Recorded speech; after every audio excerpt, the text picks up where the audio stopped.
I am so honored that you are here today. Because guess what we're going to do? We're going to grow up in love. Yes, we have to. We Yeah. have to if we want to experience love correctly. We've got to grow up. We Yeah. cannot allow our little child, our inner child, to manage our relationships, and that's what we do if we don't be intentional. If we are not intentional about growing up.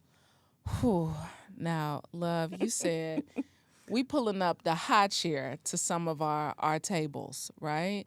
So many of us are pulling up the high chair in the relationships because really the wounded child is the one that's showing up Oh yeah. in the relationship. Why is that? Because what happens is we are so vulnerable as children. They say the stress levels actually are reduced the most when you have resources. Your stress levels are reduced. If somebody's knocking at your door, but you got a gun in there, you feel a little bit less stress. Okay. Yeah. If somebody's asking you for money, you have some money in the bank, you feel less stress. But human resources is actually the greatest level of stress. That person. But when you're a child, think about this. You're at the total mercy of parents. You have nothing but the parents to be kind to you, Yeah. to take care of you. Now, this is what happens. The child learns survival in order to keep the love of a parent so that they can survive and be taken care of. Those same survival skills, their need for love, their need for protection, they take that into their adult relationships. So if they had to people please, that's what they do. If they had to lie, that's what they do. If they had to manipulate or keep them funny or just let's switch roles. I'll be the parent, the parentified child, and you be the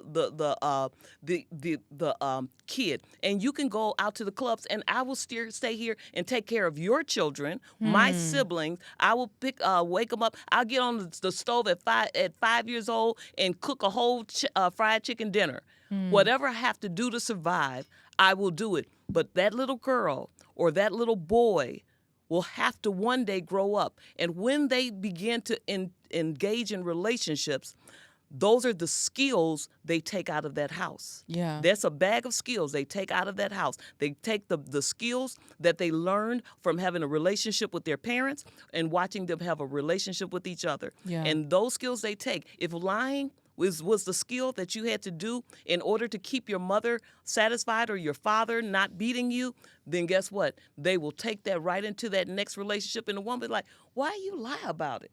What was the purpose of you lying about it? But it's a habit. Wow, it's a habit. Absolutely, it's a skill that just to get what they want. I mean, you said this there are how many stages of development? How many stages are there? Six stages of Six development. stages of development. There's some afterwards, years later, but basically the first six is the major one. By the time we get to 19 to 40, we're already in stage 6. Absolutely. Of You have gone development. through trust. You have gone through autonomy. You have gone through just learning how to be a friend and all this kind of stuff. And then you take all of what you have learned in all of those stages, all of the skills you have cultivated, and you place them in the 19-year-old. If during those stages you've learned that you're not enough, you're not worthy, if you learned that if you were neglected and then all of a sudden there is a need to say, hey, I'm going to get what I want. You've learned that. If you were abused, and the difference is neglect is something that was done, that was not done for you, that should have been done for you. Abuse is something that was done to you that should not have been done to you. But people who are guilty of neglect, what you will find is that they are constantly comparing, and they also have a sense of entitlement.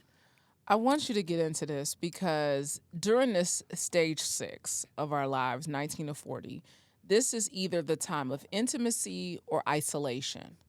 And so if I have been neglected all this time, and now I have this sense of entitlement, how am I showing up in relationship? Serial cheater. Ooh. Because you catch feel like it. this.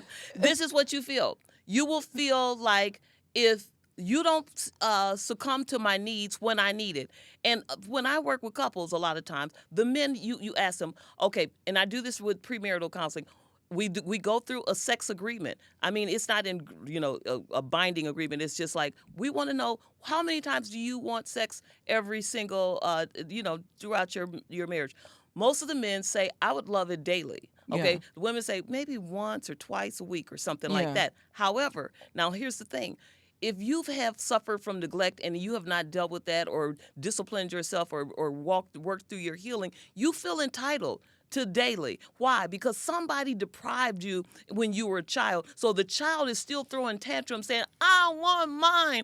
I want mine. And so the next, Miss Shanae Lala walk up in there and she be like, I got yours, baby. And you be like, you know what? And then you'll blame that person. Why? And that person will turn into your mom or your dad or whoever deprived you of whatever. So as you begin to tell them why you are justified, you may not say it like that, right? But it's kind of like, man, but you ain't. I mean, but you ain't giving it up. But internally, you are actually talking to that woman, but you're also talking to your mother. And so the child will begin to rise up to the mother because now they can pay for their own food and they can pay for their own rent and they will rise up against the mother and you will be the mother that they rise up to. And in reverse too, it could be the father. We can switch this to male or female. Ooh, love, child, I don't even know where to go, love. It's too many places, love. Without me getting on your therapist's couch today. Because we could go there quick. Love could bring you to tears quick, okay? But I mean, it's so real because, okay, we live in this society now. Internet we're running rampant on the internet. We have everything at our disposal. So now it's not cheating. Now I'm just polyamorous. Mm-hmm. And I'm in a polygamous relationship. Now I need 2 queens for the king, Yeah. So what do you say to that appetite? What do you say to that stage of development? This is what I say to that stage. Please let me know your appetite before I get engrafted into a relationship with you. Do not surprise me. Yeah. If we decided we're going to be vegan and then all of a sudden you love soul food, we're going to have a problem when it's time to go out, okay? Yeah. So before, just say, hey, I like a bunch of them. Then I'll say, oh, guess what? We are not a match, and I get to walk away if I have enough self-esteem to believe that I will get somebody else, or if I will live in reality and realize I'm not going to change them out of that type of way. So it's healing on both ends, but you have to have the courage to walk away from what somebody has told you. But you also have to have not the little boy who's the liar, but somebody who have the courage to actually tell the truth about what they want, stand on it, say it with your chest, and leave alone those people who are not going to fulfill that fantasy or desire. That's the part right there. It's the honesty and the transparency. Absolutely. It's you being honest up front to say, hey, this is what I'm interested in. I like to have multiple women. I like to experience multiple men, whatever that is, right? Mm-hmm. That we're honest and transparent, but don't try to flip it on me once we now a year in and now I catch you in something. Exactly. And now you like, but I got a big appetite. Yeah, exactly. Yeah. And here's the thing. It goes both ways on For sure, all of this. Absolutely. Because this is what I'm saying. A lot of times what you'll find is the men who do have the courage to tell the truth, they get badgered. I mean, these women come at them. Yeah. No, let me tell you know what? One of my favorite, let them. Okay, if they have that kind of appetite, let them. That is not something that you have to discuss. That's not something you have to beat them up about. That's something you stay away if you don't agree with it. Hey, Vault family, thanks for watching. If you enjoyed this clip, make sure to check out our full interview on our channel at Vault Empowers Talks. We don't just scratch the surface. We dive deep into the lives of some of the world's most influential leaders and change makers. Don't forget to like, to comment, and be sure to subscribe for more inspiring conversations. See you next time.